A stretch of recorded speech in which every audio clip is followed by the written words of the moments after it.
Good morning all dyan. Ayan, purihin po ang Panginoon.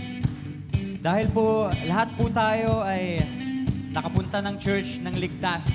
Ngayon po ay medyo maulan at marahil ang ilan po sa ating mga kapatid ay nasa bahay upang manood ng ating live.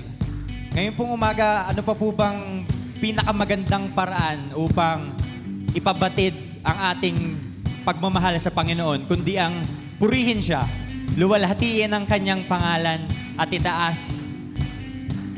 Awitan siya, palakpakan, ibigay ang ating pinakamalakas na boses sa pag-awit sa kanya. Kung kaya naman po ngayong umaga, amin po kayong inaanyayahan na sabay-sabay po nating purihin, sabay-sabay nating awitan ang ating Diyos na buhay sa umagang ito.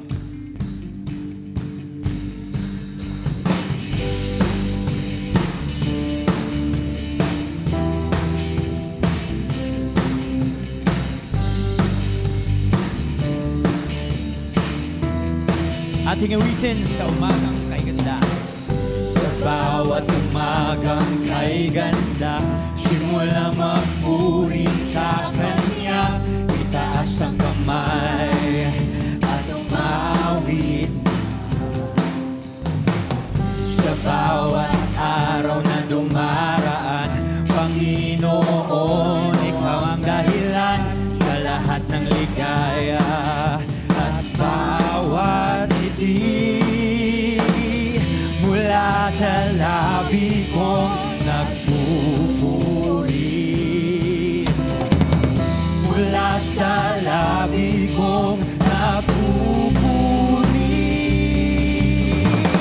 Jesus, sa buhay ko, Ikaw ang nagbigay ng kulay. Wala sa iyong may papantay. Purihin ka, Jesus, Jesus, sa buhay ko, Ika'y kumilos at gumabay. Wala sa iyong may papantay.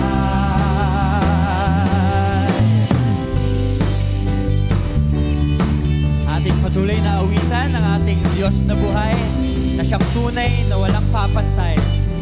Ating muling awitin sa bawat umagang kay ganda. Sa bawat umagang kay ganda, simulang magpuri sa Kanya, itaas ang kamay at umawit. Sa bawat araw na dumaraan, Panginoon, Ikaw ang dahilan sa lahat ng ligaya at bawat ngiti mula sa labi ko, mula sa labi ko nagpupuri. Mula sa labi ko nagpupuri. Jesus, sa buhay ko, Ikaw ang nagbigay ng kulay. Wala sa iyo may papantay. Oh, Jesus, Jesus, sa buhay ko, Ika'y kumilos at gumabay. Wala sa iyo may papantay.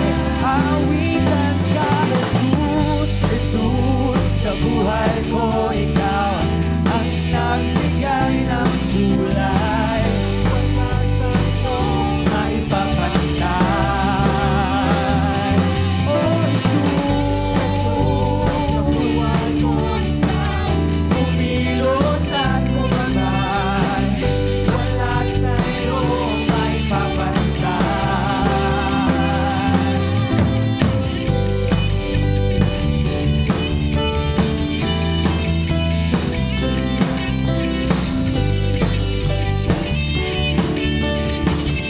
Ating muling awitin mula sa ating mga labing nagpupuri. Mula sa labi kong nagpupuri. Mula sa labi kong nagpupuri.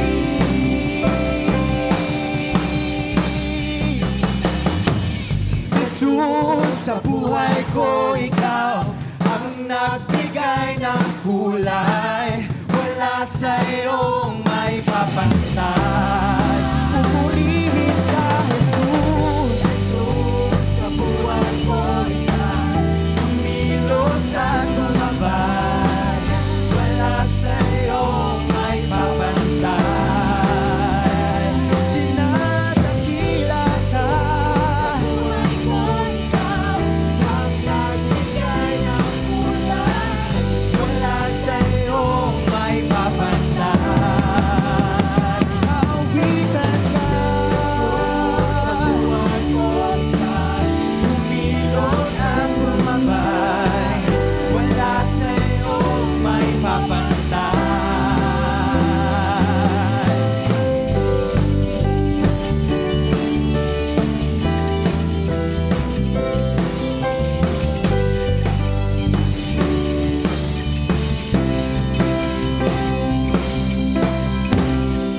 Purihin ka, Jesus.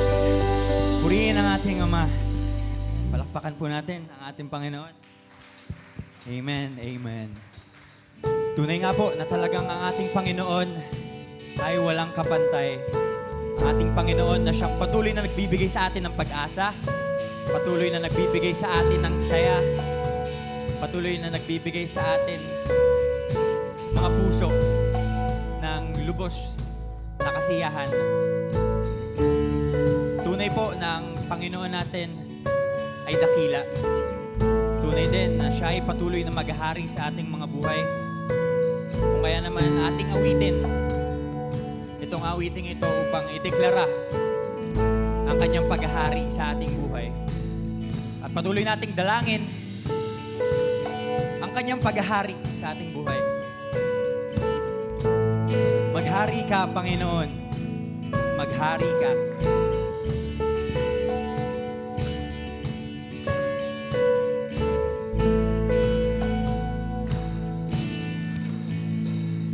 Sa gitna ng kaguluhan, ang tinig mo ay hanap.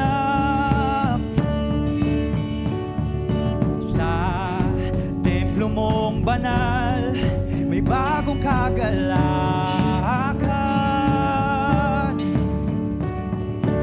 Ang tanging mananatili ay ang iyong sinabi. Sa kataas-taasan, ikaw pa rin ang hari. Dakila at kailanman di mahigitan.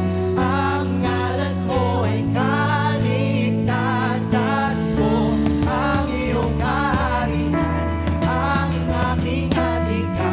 O Diyos na langit ko'y maghari ka.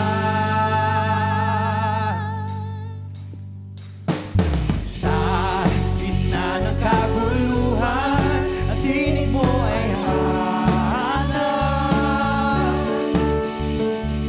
Sa templo mong banal, may bagong kagalakan.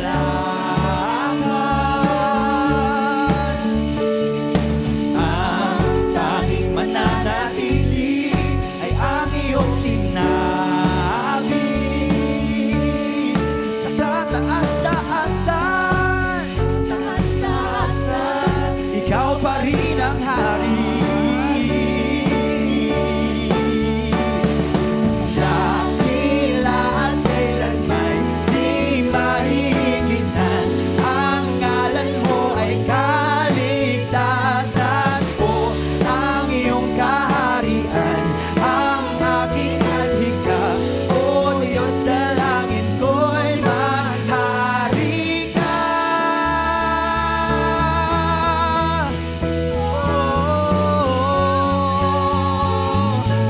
Panginoon, maghari ka.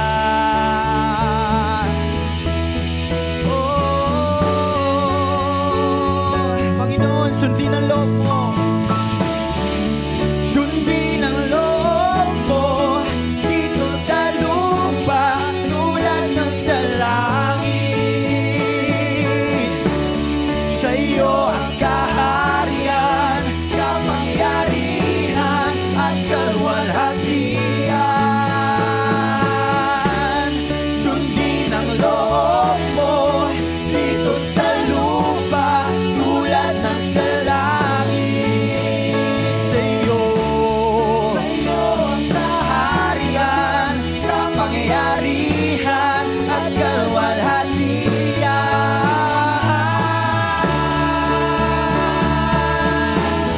Panginoon, na sa iyo ang kaluwalhatian, sa iyo ang kapangyarihan, Panginoon. Kaya amin ikay patuloy na tinaawitan sa umagang ito dahil ikaw ay dakila at patuloy kang maghahari sa aming mga buhay, Panginoon. Patuloy nating awitin, dakila. Dakila at kailanmay di mahigitan, ang ngalan mo ay kaligtasan ko, ang iyong kaharian, ang aking alila, O Diyos na langit ko. Dakila at kailanman di mahigitan, ang ngalan mo ay kaligtasan ko, ang iyong kaharian, ang aking alila, O Diyos na langit mo ay maghari ka. Panginoon, patuloy kang maghari sa aming mga buhay. Patuloy namin itinataas sa iyo ang lahat ng papuri at pagsamba, ang lahat ng kapangyarihan, ang lahat ng kawalakihan, Panginoon, ay patuloy namin itinataas sa iyo. Maghari ka, maghari ka, maghari ka, Panginoon. Ating pong palakpakan ng ating Panginoon.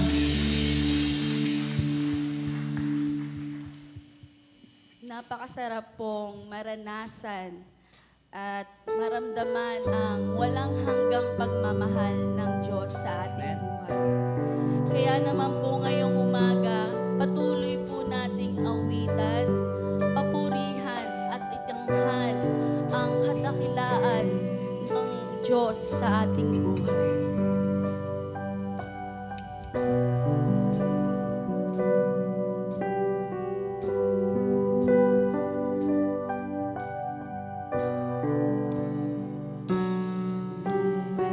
Lumalapit, nagsusumamo, ninanais, banal na presensya mo.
ka pang iyong kalooban.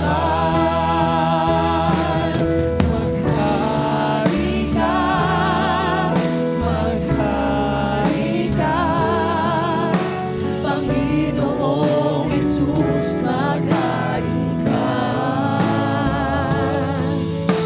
Sa buhay ko, sa puso ko, Panginoong Jesus, maghari ka. Maghari ka,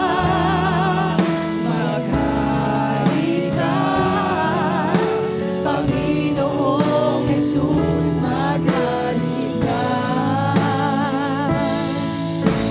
Sa buhay ko, sa puso ko, Panginoong Jesus, maghari ka.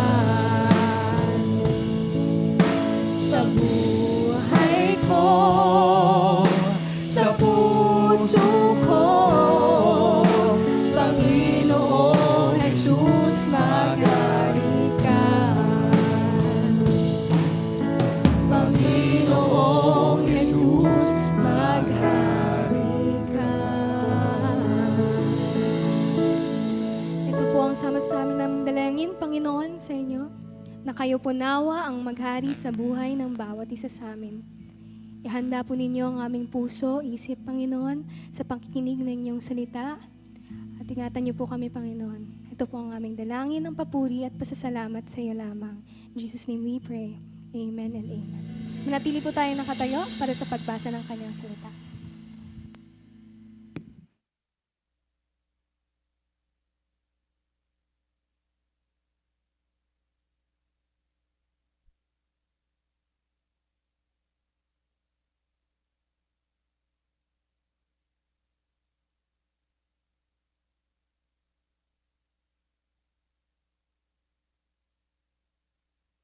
Magandang umaga po sa bawat isa sa atin. And before we study the Lord's Word tonight, this morning, we would like to read a passage from 1 John chapter 2, verses 12 to 17. So, ganito pa rin po ang ating pong ginagawa. Babasahin ko po ang una at susundan niyo po sa susunod na mga talata. 1 John 2, verses 12 to 17. I am writing to you, dear children, because your sins have been forgiven on account of His name.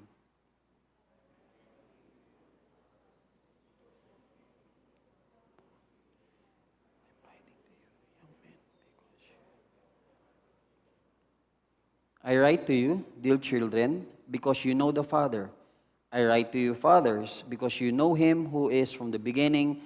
I write to you, young men, because you are strong, and the Word of God lives in you, and you have overcome the evil one.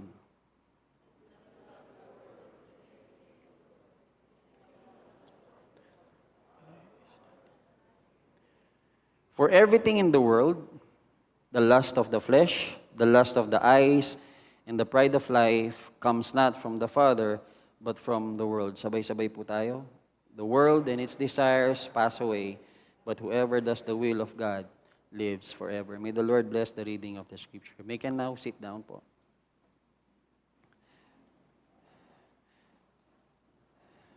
Again, magandang umaga po, All Generations Church, and maging sa atin pong mga kasama namin sa live, sa pag-worship po ngayong umaga. Before we start, I'd like to give 3 announcements. Meron po tayong 3 announcements para ngayong umaga. Unang-una po, meron pong magaganap na 2 activity ngayong pong Sabado, darating na Sabado, that is September 2nd. Ang una po dyan ay ang tinatawag pong Catalyst. Lahat po ng mga kabataan at lahat din po ng mga adult, MAPA seniors, church leaders, ministry volunteers, meron po tayong isang seminar entitled Catalyst. Ito po ay helping others pursue their purpose.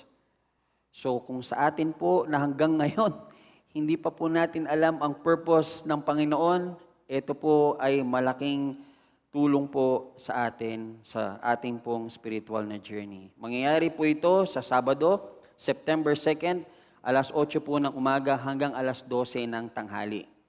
Ang ating pong tagapagsalita ay si Pastor Hil Balignasay at si Pastor Lito Sampan. Meron lamang po itong registration na 150. Okay? Kasama po dun sa 150 ay ang workbook, ang snacks, at meron daw free na libro. O saan pa tayo?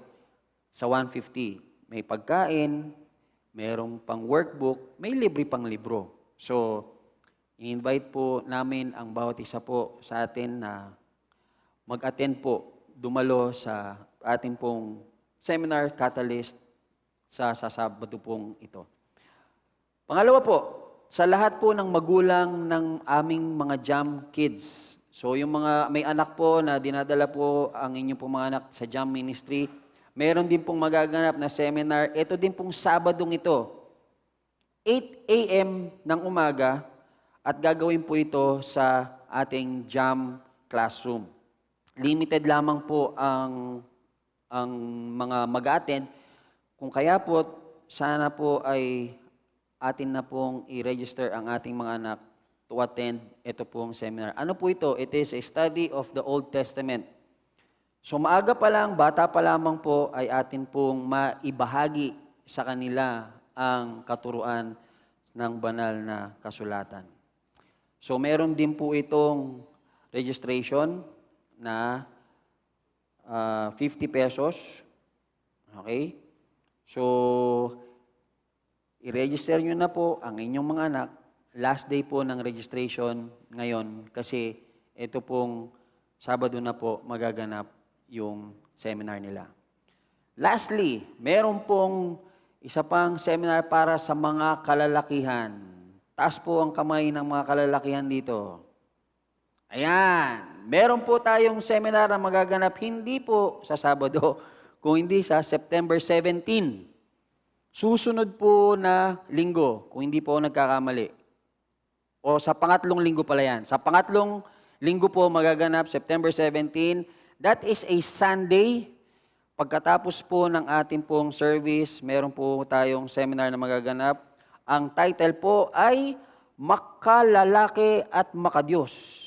Exploring Manliness and Spirituality Today. Malaki din po itong tulong sa atin mga kalalakihan. At ang ating pong tagapagsalita dito ay si Dr. Mike Fast. Okay po? So meron din po itong registration na 50 pesos. Maliit na bagay lang naman po sa atin yung 50 pesos mga kapatid. Kung kaya po, naanyayaan ko na po ang lahat ng mga kalalakihan. This is something that we need as fathers and men of the community. So yan po ang ating pong tatlong mga announcements.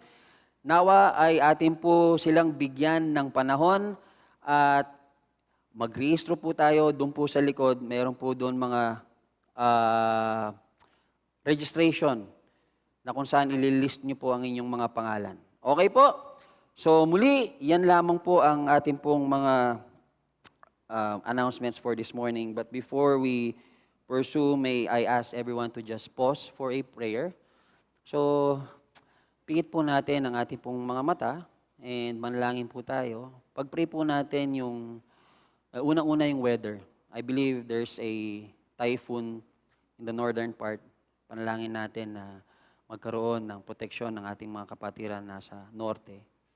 Ang ating pong mga kapatid na nasa Tagaytay ngayon who are having their Gen X seminar, pauwi po sila mamayang hapon. We ask that God would protect them as they come home.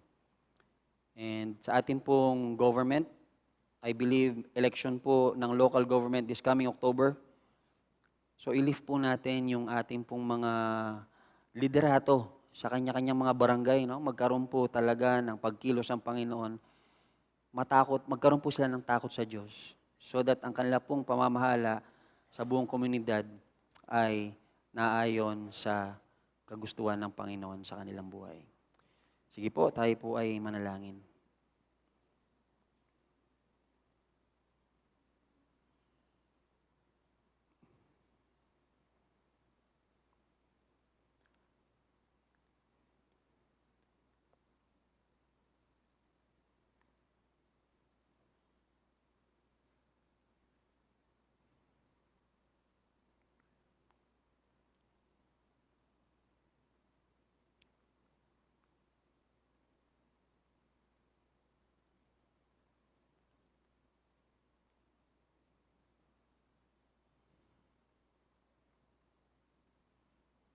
Dakila naming Diyos, salamat po muli sa umagang ito na pinagkalob niyo sa amin.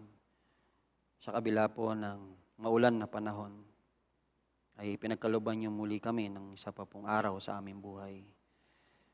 Salamat din po, Panginoon, sa inyong proteksyon na pagdala po sa amin sa inyong pong tahanan ngayon. Dalangin namin na sa amin pong paglapit sa inyo ng aming sarili, ay nawa, Panginoon, maging katanggap-tanggap ang aming pong pananambahan ngayong umaga, O Diyos. Nilalapit din namin sa inyo ang aming pong mga panalangin. Alam namin, Panginoon, dahil tulad ng sinabi niyo, we can come to you with confidence. And so, Lord, we come to you in confidence to lift our prayers to you, O Lord. We pray for the community in the northern part of Luzon.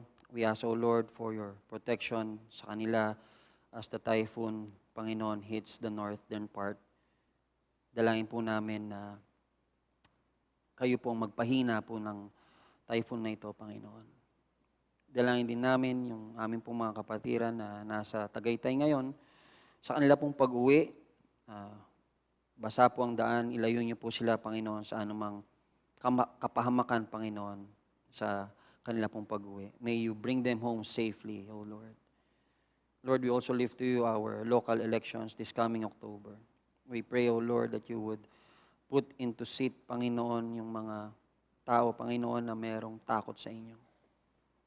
So as to lead the community, Panginoon, with fear of who you are and what you are capable of doing, Panginoon. May you put them, Panginoon, na makilala kayo, Panginoon, makita kayo sa kanila pong pamumuno, O Diyos. Father, we pray for our brothers and sisters also who are abroad and those who are at home. We ask, O Lord, that you would also grant them the wisdom, discernment, and even the peace, Panginoon, that we need, Panginoon, this moment. Again, Father, we thank you for the privilege of giving us, O Lord, the freedom to come to you. Surrender everything.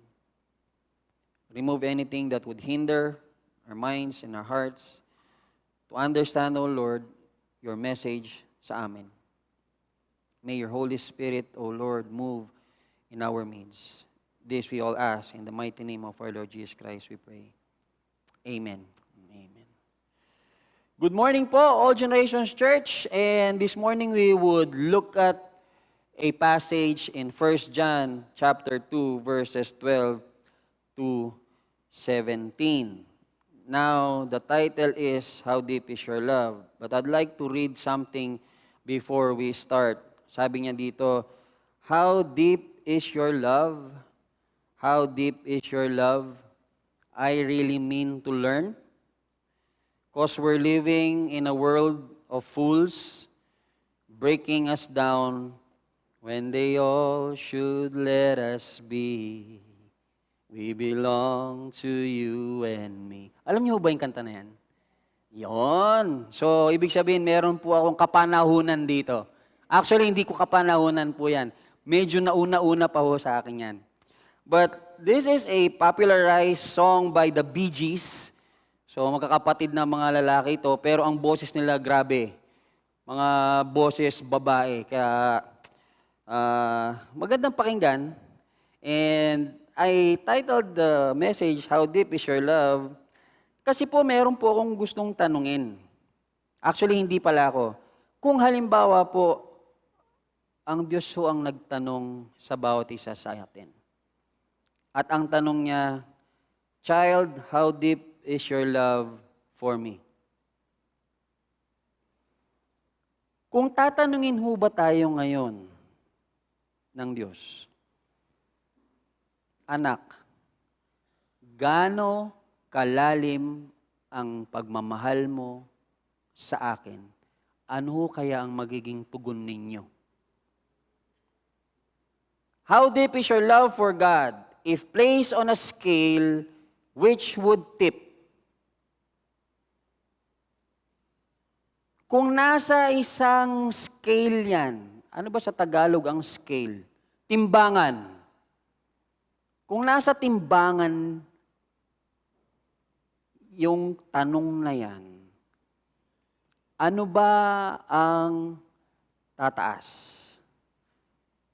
O ang bibigat, sorry.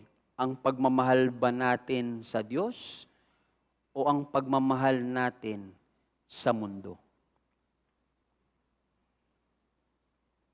Madalas naman natin tinatanong yan, di ba? Lalo na sa asawa natin. Mahal mo ba ako? Oo naman. Gaano kalalim? Yan, di ba? Sa mga magkasintahan, mahal mo ba ako? Oo naman. Gaano mo ako kamahal? Yung mga ibang parents, hindi ko alam kung it is just because the weather or hindi na kayo sinasabihan ng mga mahal nyo sa buhay na, mahal mo ba ako? Oo nga, no, hindi mo pa ako tinatanong yan na, mahal mo ba ako? I hope hindi, ano?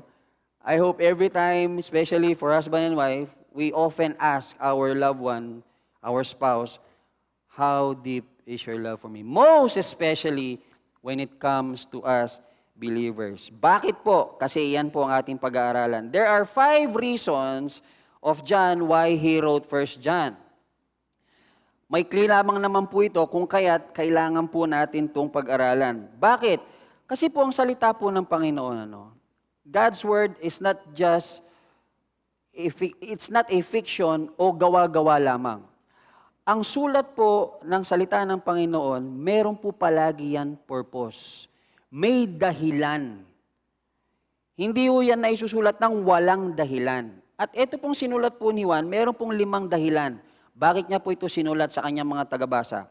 Unang-una, ang sinasabi po ni John ay to refute the doctrine and practice of those who are trying to deceive you. Bakit po niya sinulat yan? Sapagkat ho, sa isa pong iglesia ng Panginoon, komunidad ng Diyos, meron hong mga katuruan na hindi naayon sa mensahe ng gospel na kung saan nililinlang niya ang mga anak ng Diyos. Kung kaya't kailangan na tayo ay palaging nagmamasid sa maling katuruan. Yan ngayon ang isang reason bakit sinulat ni Juan ang 1 John. Pangalawa, so his readers might not go on sinning. Anong ibig sabihin nito? Para ho hindi magpatuloy sa kasalanan ang kanyang mga kapatid sa Panginoon. Mamaya, maintindihan po natin yan ng malalim. Pangatlo, ang sabi po dyan ay to reaffirm apostolic truth. Now, sa Biblia po, marami pong kumukontra at marami nagtatanong. Kay Pablo sinabi ho yan, tunay ka bang apostol ng Diyos? So si Juan ho dyan, ito pong pagsulat niya ay to reaffirm na siya po ay tinawag na apostol ng katotohanan ng mensahe ni Hesukristo. So ina-affirm po niya yan. Last, ang sabi niya dyan is that my joy may be complete. I'm sorry, number 4 po pala yan. Sa atin po nag-ii dito, ilan po mga nag-ii? Ayan. Hindi ho ba, nung kayo ho ay nagbabahagi ng salita ng Panginoon, pag kumilos ho ang banal na spirito sa inyong kalagitnaan, hinawakan ang inyong sinesyeran at tumanggap siya sa kaligtasang pinagkaloob ni Hesukristo, hindi ho ba't masaya sa atin yon? Ganito ho yung nararamdaman din ni Juan sa kanya hong pagsulat. Makita ni Juan na ang kanyang mga kapwa-kapatid sa Panginoon ay lalago patuloy sa kanilang spiritual journey. Napakasaya po yan na ma-experience. Lastly, sabi niya, chiefly to reassure them of their salvation. Ito maganda hong paalala sa atin lahat. Ang tinatawag na salvation. Bakit ho importanteng maintindihan natin to? Kasi ho, ito hong pundasyon kung paano tayo lalago sa ating spiritual na paglalakbay. Pag hindi ho natin alam kung anong ibig sabihin ng kaligtasan na ipinagkaloob ng Diyos kay Hesus Kristo, mahihirapan po tayong maglakad sa ating pong spiritual na journey. Bakit? Kasi yan ho ang pundasyon. The gift of eternal life. And so now, with that, we ask now the question, alin ba ngayon ang mas matimbang sa akin? Ang pagmamahal ko ba sa Diyos o ang pagmamahal ko sa mundo? The question now is, ano ba itong mundo na sinasabi ni Juan? Sa Kabanata 2 ng unang Juan, merong mga paalalang ibinigay dyan si Juan. Unang-una sabi niya, he is concerned that the believers should not continue to sin. Na ang mga mananampalataya ay hindi na magpatuloy sa kasalanan. Yan po yung sinasabi niya. At yun po ay isang kagustuhan o desire ng Diyos Ama na ang lahat ng kanyang mga tinawag na mga anak ay hindi na nga magkasala. Yan po yung unang paalala niya. Ibig sabihin, importante ho na ang bawat mananampalataya na iintindihan yung ginagawang kasalanan. So pag alam natin kasalanan yan, sabi ni Juan, huwag niyo siya nang gawin. Bakit kailangan natin maintindihan yon? Kasi ang ating pong kaligtasan na ipinagkaloob ng Diyos ay nagbibigay sa atin ng relasyon sa Diyos Ama. Kung titingnan niyo po yung chapter 2 ng Juan, ang una po dyan ay sinasabi niyang ganun, huwag kang magkasala dahil meron ka ng relasyon at fellowship sa Diyos Ama. Pag ikaw ay meron ng relasyon at fellowship sa Diyos Ama, itatago mo ang lahat ng kanyang iniutos. Kung maalala nyo yung mensahe ni Pastor Henson last Sunday, the one who fears God also walks in God. Big sabihin, naglalakad siya ng katulad ng Diyos. Paano natin malalaman ang paglalakad sa tulad ng Diyos? Sa pagsunod sa kanyang mga iniutos. Saan natin makikita yon? Sa pamamagitan ng pagbasa ng kanyang mga salita. Pag tayo na naintindihan natin yon, nagkakaroon ngayon tayo ng awareness kung paano maglakad. Kung kaya't sabi niya, you should walk in the manner of how God works. Maglakad ka ng naayon sa paglakad ng Diyos. At kung ikaw ngayon ay naglalakad ayon sa paglalakad ng Diyos, ikaw ngayon ay naglalakad bilang isang ilaw. Kung maalala niyo ulit ang katuruan ni Pablo, sabi niya, noong tayo ay makasalanan, ang tawag sa atin ay kadiliman. You are darkness. Pero now that Christ is in you and the gift of salvation, you now become light. Kung kaya nga meron din hamon ang salita ng Diyos, be the light and the salt of the earth. Tayo ang magiging liwanag. Yan po ang ibig sabihin niyan. Pag tayo ngayon ay nagiging liwanag, nagkakaroon din tayo ngayon ng pagmamahal natin sa kapwa kasi naliliwanagan na tayo kung paano tayo ngayon mamuhay ng naayon sa Diyos. At nakikita natin ngayon at namamahal natin ang ating kapwa. Tulad ng sinabi din sa salita, anong sabi niya? Love your neighbors as yourself and also what? Love your enemies. Pastor, parang hirap mahalin ng kaaway. Kaya nga tayo merong pag-ibig na nagmumula sa Diyos. So that we would be able to love even the unlovable, even those we hate. And those are what the world calls us enemies. Yan po ang napakagandang mensahe ng kaligtasan. Kung hindi ho natin alam yan, ang hirap ho talagang ipamuhay yan. Kaya yan pinapaalala ni Juan. At dun sa verse 12 to 14, pinakita dyan, inilarawan dyan, yung paglago ng isang Kristiyano. Sabi niya, you children, you fathers, you young men. Mga kapatid sa Panginoon, hindi ho tayo maaaring manatili sa tinatawag na baby Christian. Hindi ho pwede. Kasi buhay ho ang salita ng Diyos. At ang salita ng Diyos ay may kapangyarihang makapagbabago ng tao. Kung kaya't kailangan ho natin sumang-ayon dyan at isuko ang ating sarili nang sa ganun, magkaroon ng tunay na pagbabago sa ating pamumuhay. Isipin nyo lahat tayo, baby. Oh. 50 years old, baby. Binibigyan ng gatas, pinapalitan ng diaper, hinehele. Isipin nyo yun. Anong ihaharap po natin sa Diyos? Anak, kamusta ka na? Baby pa po ako. Matindi hong hamon ng Panginoon sa atin to. Maging si Juan. Bakit ho nagkakaganon? Dahil, sabi niya, meron tayong kaaway sa mundong ito. Kaya nga sabi niya, do not love the world. Ang tanong ngayon, ano ba itong mga sinasabi? So first, we'll answer the question, what is the world? Ano ba ang mundo? There are three meanings in the New Testament. Unang-una, ang meaning niyan ay physical world, the earth. Okay?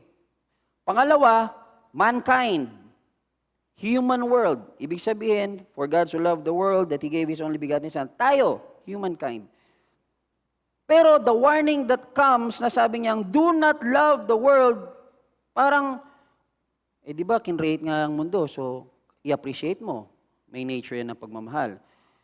Kinreate niya ang tao, i-appreciate mo. So merong notion na mahalin ng tao. So alin yung hindi mamahalin? Ito po yung hindi mamahalin na sinasabi po ni Juan. Ang tawag po dyan ay human system. The world named here as our enemy is the human system that opposes God and His purposes. Example po, didiinan ko lang po ito. Pag sinabing world of sports, world of politics, world of finance, hindi po ito ibig sabihin merong mga tatlong mundo na dumagdag sa ating solar system. So kung 9 ang ating ang mundo o planeta, meron pang dagdag na 3. Ano yun? World of sports, world of politics, at saka world of finance. Hindi po ganun ang ibig sabihin yan. Ang sinasabi po dyan, doon po pag tinawag na world of sports, meron po dyan napapaloob na tinatawag na ideas,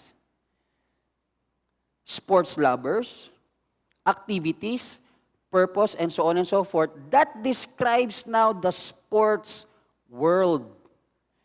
Ganon din sa politics at sa finance. Bakit sinasabi ni Juan na wag mong ibigin ito? Kasi po, pagbabasahin po natin yung sinulat din ni Juan, ang sabi niya doon, sabi ni Jesus Christ, do not be surprised. I'm paraphrasing. Do not be surprised if the world will hate you. Because even before you were born, the world already hated me. So, ibig sabihin, yung mundo, yung human system, yan po ay ang mundo na kinapupuotan ang katuruan ni Jesucristo. Bakit? Dahil po, nung dumating si Jesucristo, yan po ang kanyang mga challenge. The philosophy of the world, that is what Christ challenged. Kung kaya't galit na galit ang mundo sa kanya. Kasi challenge niya yung ganyang kaisipan. So anong ibig sabihin, pastor, ng human system? Naggulong-gulo na ako. Why does the world hate Jesus? Because He constantly challenged its basic philosophy. What is the world's philosophy? Ito ho yun. There is nothing better, there is nothing higher, there is nothing more precious than what this earth can give you. It's money, its pleasures, its fame. You had best eat, drink, and be merry, for there is no nobler life than that. Yan po ang ibig sabihin ng human system. Wala nang ibang makapangyarihan, wala nang ibang nakakataas, wala nang ibang mas valuable, kung hindi kung ano ang mundong ibinibigay sa atin. Anong binibigay ng mundo? Pera, katanyagan, pleasures. Hindi ho ba? Yan din naman ang gustong-gusto natin. Money, fame, and pleasure.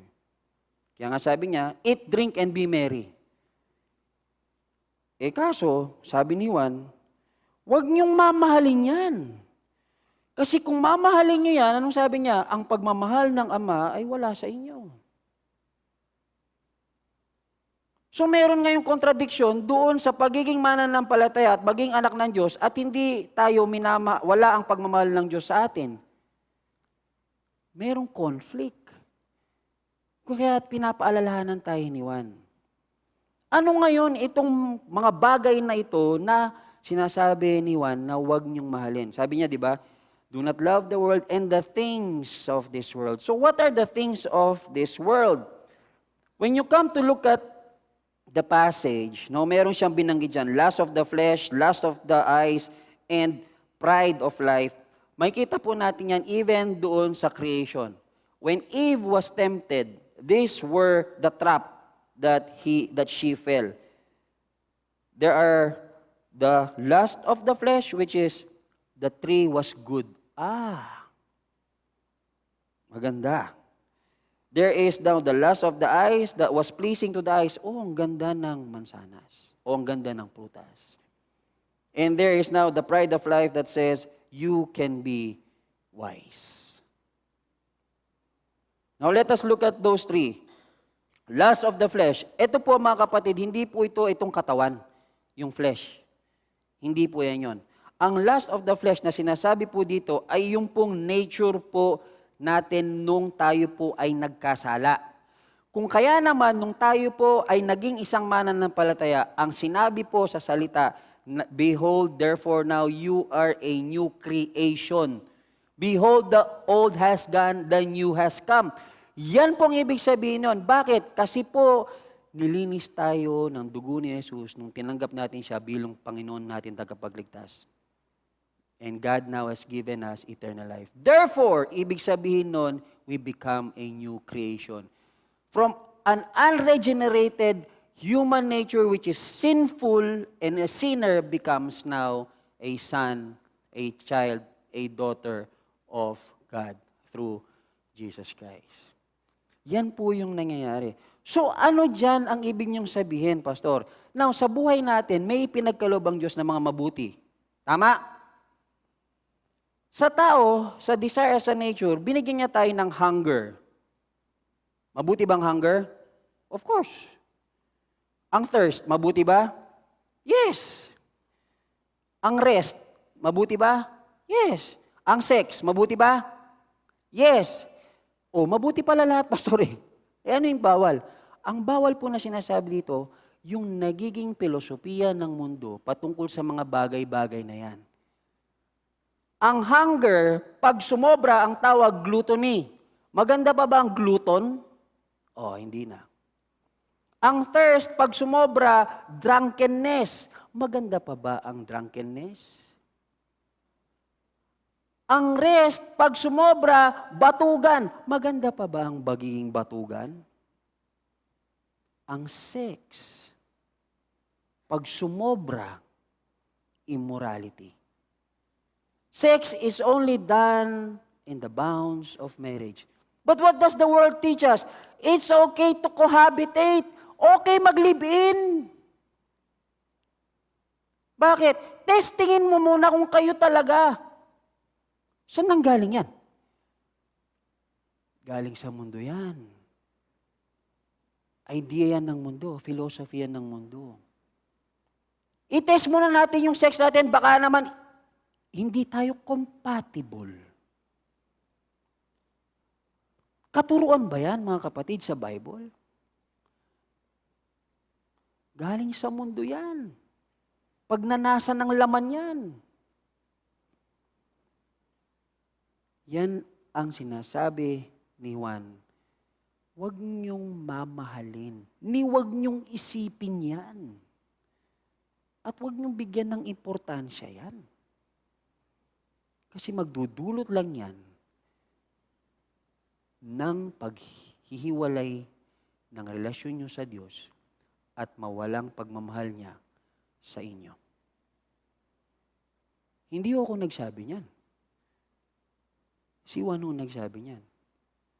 If you love the world, the love of the Father is not in you. Kung kaya kailangan po natin intindihin yan, mga kapatid. There are desires that God has given. They are good. We put them in God's perspective, not the world's philosophy, not the world's ideas, not men's ideas. Number 2, lust of the eyes. The second device that the world uses to trap Christians is called what? The lust of the eyes. Yan po ang sinasabi dyan. How does it operate? Hindi ba yung mga mata natin mahilig sa magaganda? Tama ba ako? Do you agree, men? O women din? O, yung ganda niya. Tingin. O, yung gwapo niya. Yan. Normal ba yon? Normal naman yun, di ba? We appreciate nga beauty. How does it become evil now? How does it become now the lust of the eyes? Sabi sa mga mag-boyfriend, girlfriend, even sa mag-asawa, yung unang lingon daw ng mga lalaki, even sa mga babae, okay? Walang exclusion. Okay lang. Lalakad kayo, kasama mo yung spouse mo. Uy, ganda. Normal? Normal. Uy, may sumagot. Normal. Eto. Uy, maganda. Uy, maganda. Uy, maganda. Normal? Hindi na normal yun.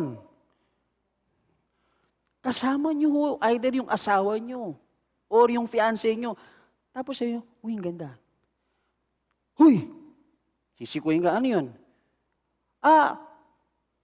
Kala ko kasi yung kakilala ko eh. Yun, mailusot lang. Kala ko kakilala ko. Manda ka pagdating natin sa bahay.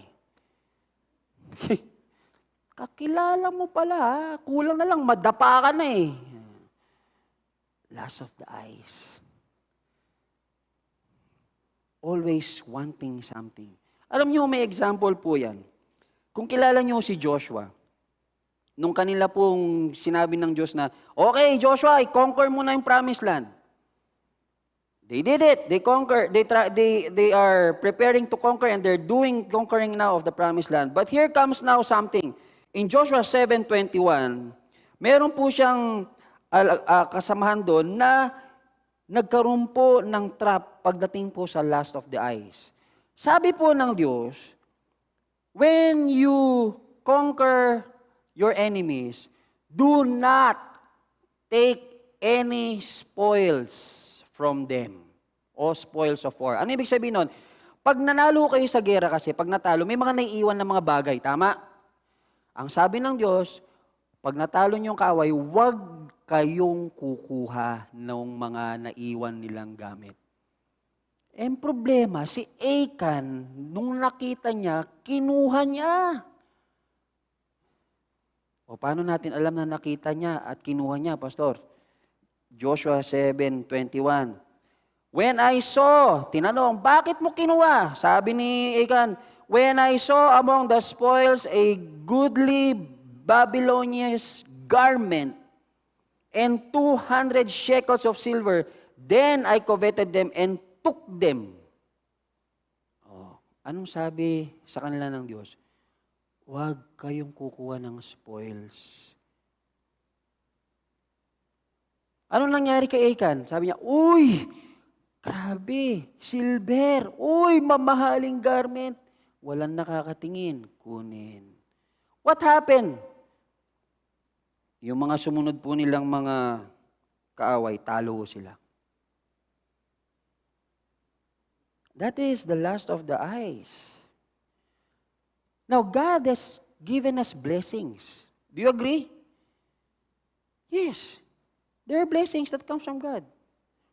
But the problem is now, because of the lust of our eyes, it pushes us to be greedy. We want more and more and more. And the result is this. We desire things we do not need. Bought it with money that we do not have in order to impress people we do not like. Yung nakikita natin, natatrap tayo at pumapasok sa isipan na, uy, kailangan marami ako niyan, kailangan ganito, kailangan. Hanggang sa pumunta na sa ating filosofiya, yung kailangan ko to, meron ako nito, meron ako niyan, meron ako niyan. At kahit hindi ko pera, kukunin ko yan. Para sa ganon, ako lang ang meron, kayo wala.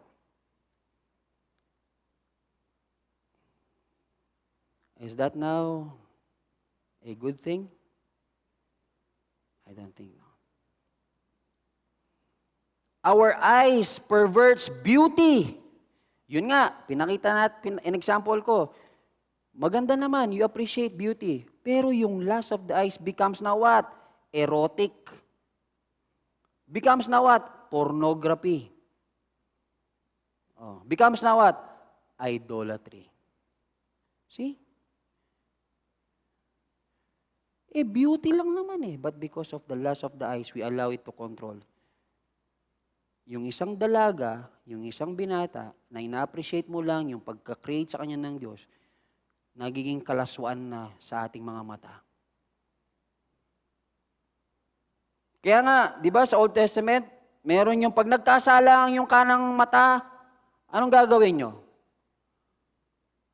Ayaw yung binabasa yan, no? Kasi ayaw yung sungkitin o tanggalin yung isa yung kanan yung mata. Para sa ganun, bakit? Para hindi na magkasala yung kaliwa. Alam nyo, mapalad ho tayo, hindi ho in-apply ng Diyos yun sa atin ngayon. Kung hindi, naubos na ho tayong lahat.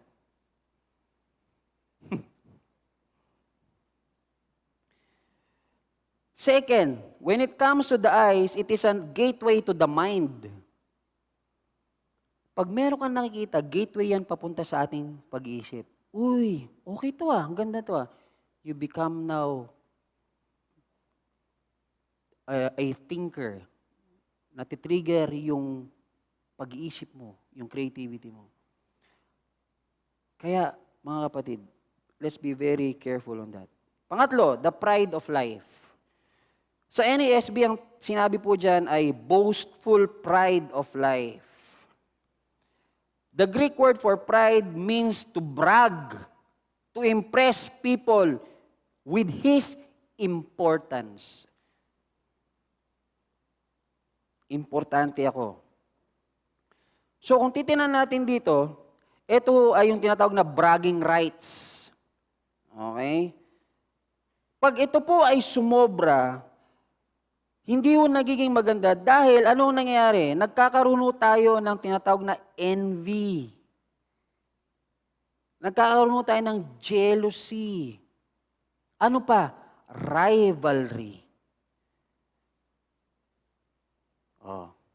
Uy, grabe, daming ministry ito ni kapatid Kailangan mas marami ako dyan.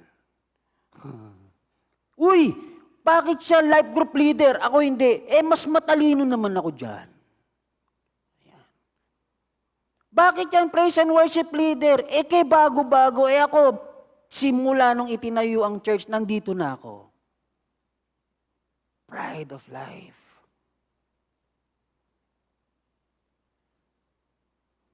Let's be very careful on that. Saan galing yan? Tinuturo ba yan ng salita? Hindi. We get that from the ideas and the philosophy of this world.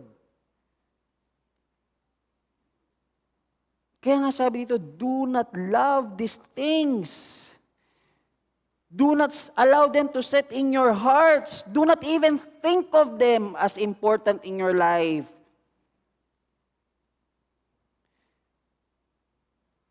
Napakahirap po mga kapatid, pag yan po ang nag-occupy sa atin.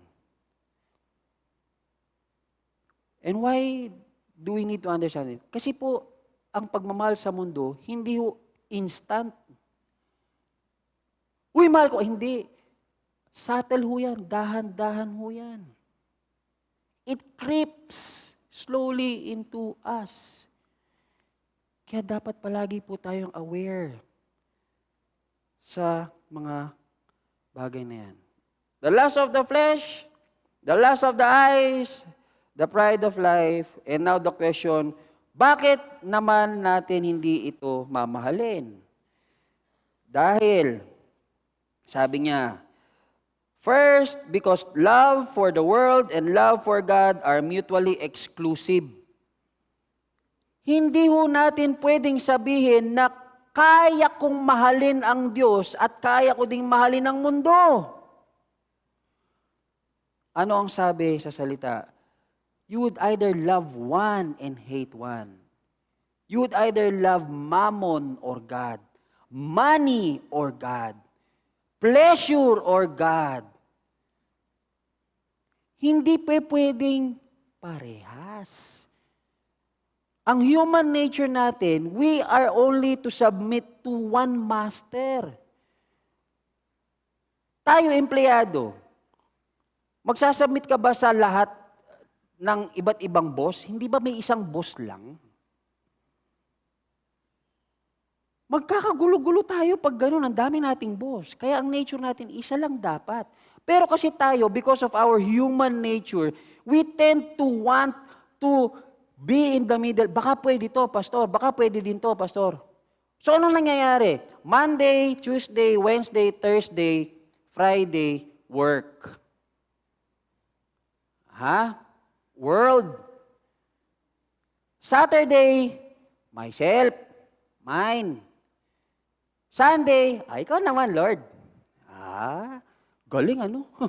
Mathematician talaga, no? Talaga naka-portion eh. Yan ba yung sinasabi ng salita ng Panginoon? Hindi ho.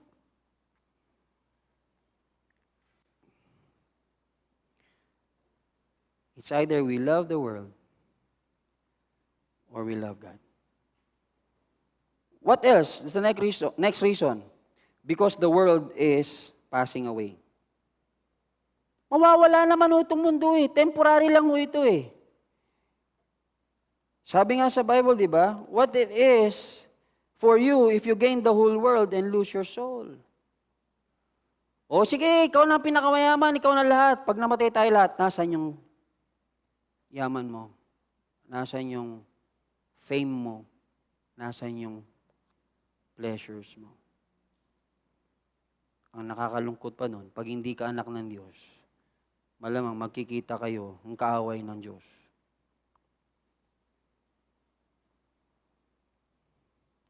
I would like to end with this quote. Sabi po ni Martin Luther, I have held many things in my hands, and I have lost them all.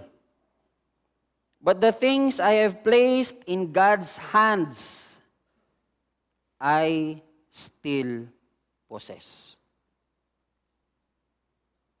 When we put things in the hands of God, when we deepen our love for God, it will remain for eternity. You love the world, temporary. Because every one of us will die. Challenge us for us, All Generations Church. Number 1, check your heart. I-check po natin palagi ang ating puso. Are you lasting? Are you into materialism? Or are you into pride? Guard your heart as you check. Bakit? Because the world gets into a believer through the heart. The world will get into your heart. Always guard your heart. Last one, deepen your heart, your love for God. A believer must decide, will I live for the present or will I live for the will of God and abide forever? Will I deepen my love for God or will I deepen my love for the world? All things will pass. Everything, everyone we see here will one day pass, even if we hold on tightly to each other. And all the things that we value, there is nothing we can do when the time comes. But the person who does the will of God will live forever. God has made us promise through His Son, Jesus' death and resurrection, that we will live with Him in eternity. Knowing and trusting in His promise will have courage to continue God's promises. It is my prayer, brothers and sisters in the Lord. Let's deepen our love for God. Let's deepen our love for God. Wala ho tayong patutunguhan if we love the world. But with God, it will be for eternity. Good morning once again, All Generations Church. May the Lord bless you. And as we close, let us all stand up and sing this song as our response.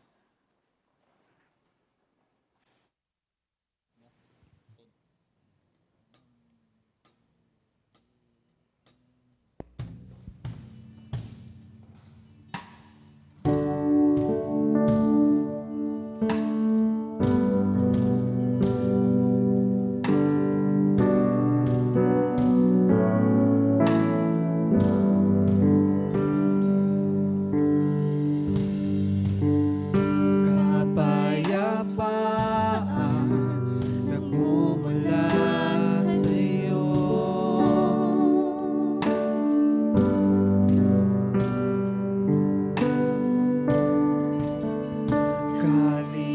Kaligayahan nakamit sa piling mo.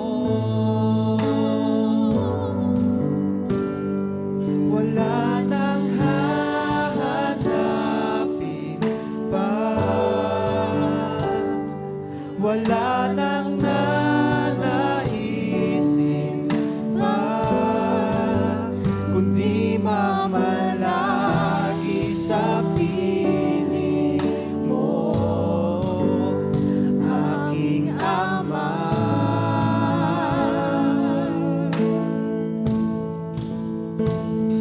Wala nang papantay sa'yo,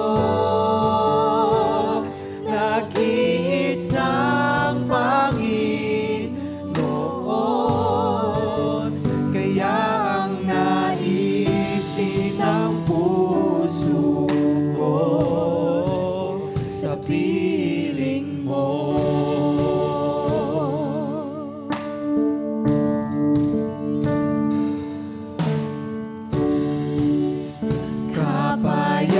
Kapayapaan nagmumula sa'yo.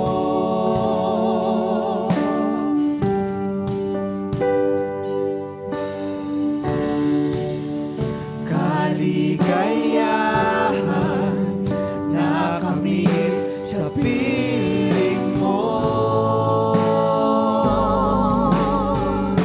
Wala nang hahanapin pa. Wala nang nanaisin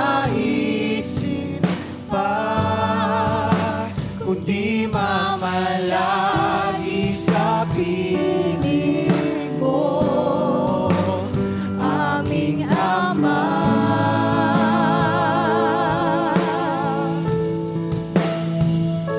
Wala nang papantay sa'yo, nag-iisang Panginoon. Kaya ang naisin ng puso ko sa piling mo.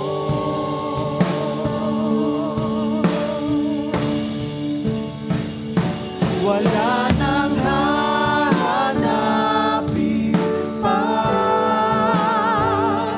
Wala nang nanaisin pa, kundi mamalagi sa piling mo, aming Ama.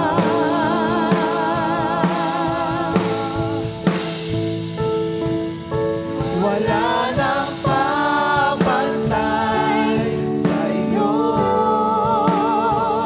nag-iisang Panginoon. Kaya ang naisin ng puso ko, kaya ang naisin ng puso ko, kaya ang naisin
as we depart from this place, may we deepen our love for God, that to Him who is able to keep you from stumbling and to present you before His glorious presence without fault and with great joy. To the only God, our Savior, be glory, majesty, power, and authority, through Jesus Christ, our Lord, before all ages, now and forevermore.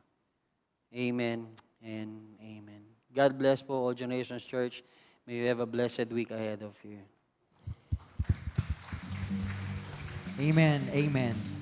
Ano pa po bang magandang paraan upang ipakita ang ating pagmamahal sa ating Diyos, kundi ang patuloy na pag-awit, patuloy na pagluwalhati sa Kanyang ngalan. Purihin ang ating Panginoon.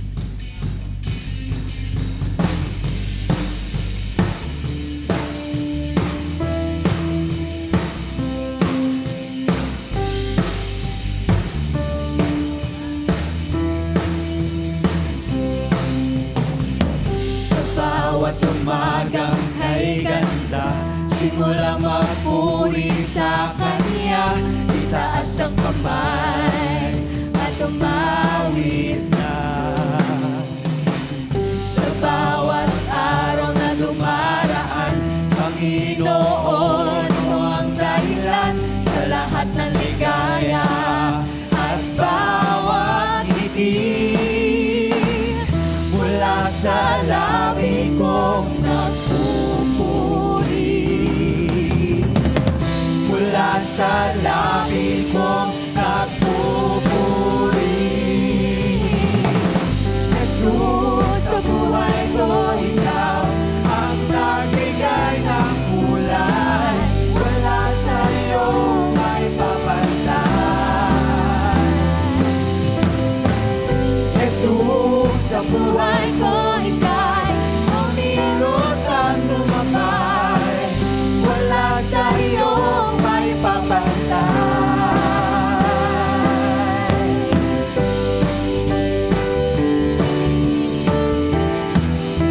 Muli po nating awitin sa bawat umagang kay ganda.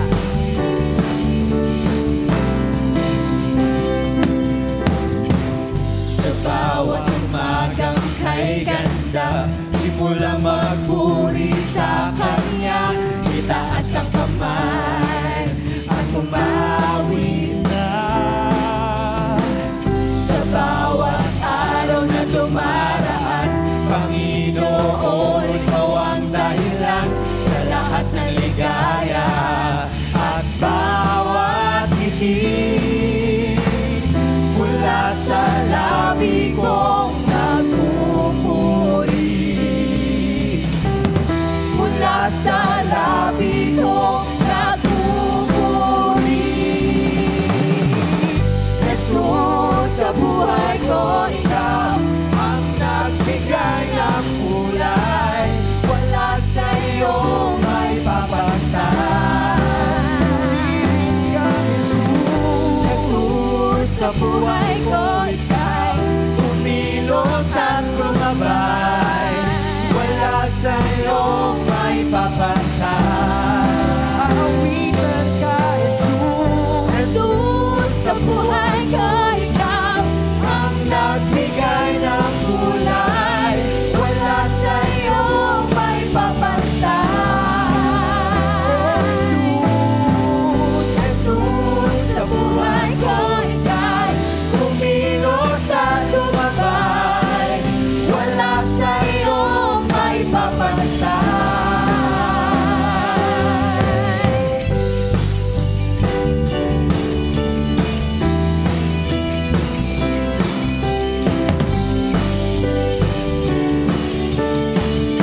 Muli po nating awitin mula sa ating mga labi. Mula sa labi ko nagpupuri, mula sa labi ko nagpupuri.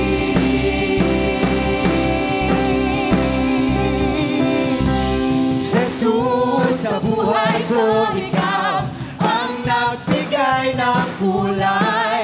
Wala sa iyo may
sa ating lahat at ingat po tayo sa ating pag-uwi.